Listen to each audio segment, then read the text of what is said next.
से परेशान कर दिए। पूरे राज्य से लोग पूछ रहे हैं कि हुआ क्या है इतना। अच्छा ये बताइए, अगर धांधली नहीं हुई रहती तो हम लोग यहाँ बैठ के क्या करते हैं? अपने से सोच के देखिए, एक सेंटर से 6% रिजल्ट और दूसरे सेंटर से 19% रिजल्ट। जब उसने स्पष्ट कहा था कि हम नॉर्मलाइजेशन नहीं करेंगे, तो फिर 22 सेंटरों पे अलग से परीक्षा क्यों लिया और उसका क्वेश्चन सेट किया महज 10 दिन में।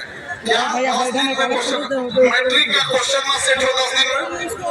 आप बताइए, मैट्रिक का देखिए, जब कोई मामला हाईकोर्ट में है तो आपको डेट निकालने की जरूरत क्या है? आप कौन होते हैं हाईकोर्ट के आदेश की अवहेलना करने वाले?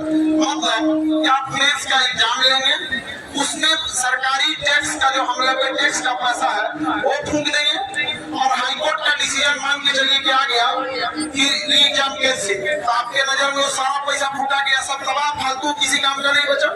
कितने अकलोल बकलोल बैठल है सब, इसका हम पता ही नहीं समझ में रहा है। जो एक तो नोटिस लिखता है तो 20 जगह मात्रा गलती होता है, मतलब वहाँ टाइपराइटरों फर्जी गया है लग रहा है। अरे भाई कम से कम टाइपराइटर तो ठीक से ले लेता। ये लोग बताइए, जब तुम स्पष्ट करते हो कि हम नॉर्मलाइजेशन लागू नहीं करेंगे, तो फिर 22 सेंटरों पर अलग से परीक्षा क्यों कंडक्ट करें? आगे इसका जवाब दीजिए। और आपको इतनी क्या जल्दी मच गई कि कोई नोटिस वोटिस नहीं आ रहा था? 2 महीना से सुतल था बीपीएससी, लाठी उठी चला वाला के शांत हो गया था। अब 3 दिन से हम लोग आ रहे हैं, 3 दिन से धक्का-धक नोटिस पे नोटिस, नोटिस पे नोटिस जारी कर रहा है। काहे पगला है? तो इसका भी हम लोग भूत उतारा जाएगा। आज हम लोग कुछ निर्णय करके ही यहाँ से जाएंगे लोग, और हम लोग यहाँ से ऐसा नहीं है कि हम आंदोलन को, क्योंकि ना आपको लगता है कि आयोग यहाँ से, उसको लगता है कि गंदगी बाग में रह के क्या करेंगे, लेकिन हम लोग के पास जो डिजिटल पावर है उसको ये नहीं समझ में आ रहा है।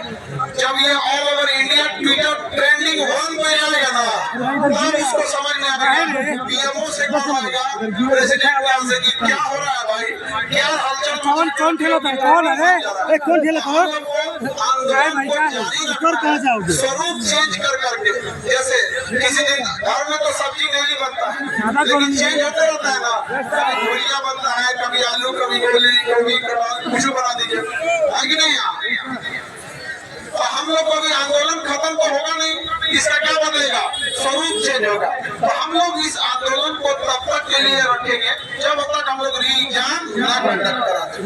आप लोग को 2025 में इससे बड़ा कुछ गिफ्ट मिलेगा, और इतना याद रखिएगा, जिस दिन री एग्जाम होगा आप सब एक दूसरे का चेहरा ध्यान से देखिएगा, एक दूसरे के हाथ पकड़कर इस आंदोलन को यहाँ तक लाने वाले, आंदोलन को सफल बनाकर री एग्जाम कराने में अगर किसी का योगदान है तो सब आप एक दूसरे की बंधुता और भाईचारा है, वरना अकेले हम लोग क्या कर सकते थे? कहावत कहा जाता है कि अकेला भाग नहीं पड़ सकता। क्या हम अकेले बैठ जाएं तो कोई फर्क पड़ेगा? नहीं। आप लोग के बैठने से फर्क क्यों पड़ता है समझिए। हमारे अकेले बैठने से एक व्यक्ति बैठता है, लेकिन जब आप सब बैठते हैं तो हजारों व्यक्ति बैठते हैं, और सब अलग अलग गांव, जिला, शहर, गांव से आए रहते हैं, इससे कि पूरे बिहार में एक साथ खलबली मच जाती है। आज आपके गार्जियन लोग गांव में चर्चा करते होंगे कि बीपीएससी चोर है। एक आदमी मिले सुबह सुबह, वो कहे एकदम बूढ़े थे, ऐसे टहलने आए, कहे कि हम तो अभी बीमार हैं, डॉक्टर बोला है टहलने के लिए, लेकिन सोचे आपसे मिल रहे, हमको नहीं पता कि बीपीएससी कौन है। हमके बाबा ये कोनो आदमी का नाम नहीं है, हम कह कोनो दवाई है का? दवाई नहीं है। अब हम उनको समझा बीपीएससी क्या है, लेकिन उनका कहना है, थोड़ा बहुत हम जब समझाएं जितना वो समझ सकते थे, तो कह रहे हैं इतना ढीठ का है, मान का नहीं रहा है। सोचिए, जो व्यक्ति बूढ़ा हो गए, पढ़े लिखे नहीं थे, उनको भी ये बात समझ में आ रही है, लेकिन किसे समझ में नहीं आ रही है? बीपीएससी को समझ में नहीं आ रही। कोई बात नहीं, रावण को भी बहुत समझाया गया था, नहीं समझे तो उसका भी बंद किया मर्यादा पुरुषोत्तम राम जी ने। आप लोग उस वानरी सेना के हिस्सा हैं, और इस बीपीएससी के अहंकार को हाईकोर्ट करेगा, आप देख लीजिएगा, और उस दिन दशहरा होगा हम लोग के लिए। ये आयोग जो है, इसको ऐसा लगता है कि इसके मनमानी से हम लोग शांति से बढ़ जाएंगे, तो ऐसा होने नहीं देंगे। हम लोग का आंदोलन जारी रहेगा, एक स्वरूप में नहीं, स्वरूप बदल बदल के, कभी फिजिकल, डिजिटल, कभी लेटर लिख के, कभी कुछ, तब तक रहेगा जब तक हम लोग एग्जाम नहीं ले लेंगे। स्वरूप एक रखना है या फिर चेंज कर करके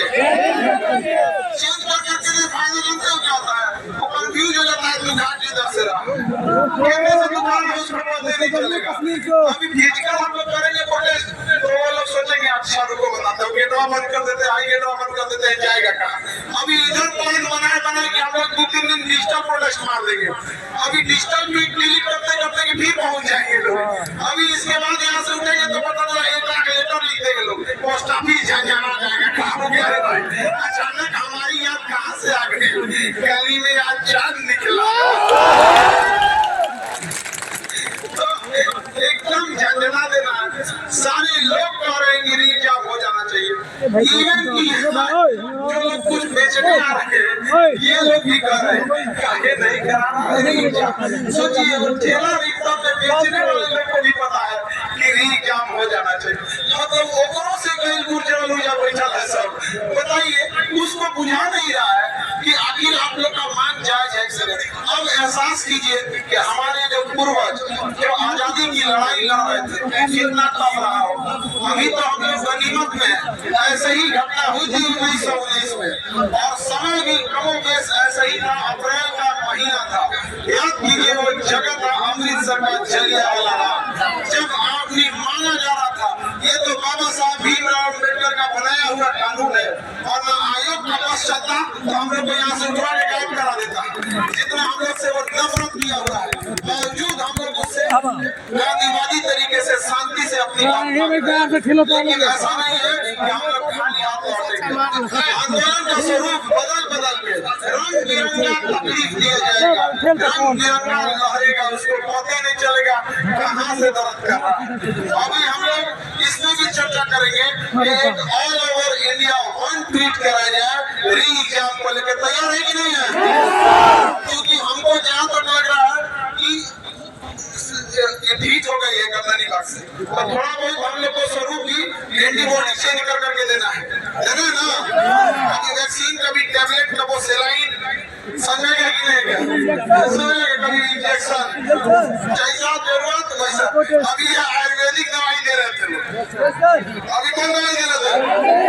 अभी हम लोग ट्विटर पे चलाएंगे लोग इसको री एग्जाम को, और हमारी कोशिश रहेगी कि हम लोग इसको ट्विटर पर वर्ल्ड में ट्वीट करा दें, इंडिया की सीमा क्रॉस करा दिया जाए, पाकिस्तान, बांग्लादेश, अफगानिस्तान, यूरोप में भी पता चले कि ये बीपीएससी क्या चीज है। कहीं उन सबको बांग्लादेश सर्विस कमीशन मत पता चल जाए, वो बांग्लादेश वाले को बीपीएससी बोला जाता है, वहाँ भी भयानक धांधली था, वहाँ भी क्या था, भयानक धांधली। हम लोग इस धांधली के खिलाफ चुप होंगे जी, चुप होने वाले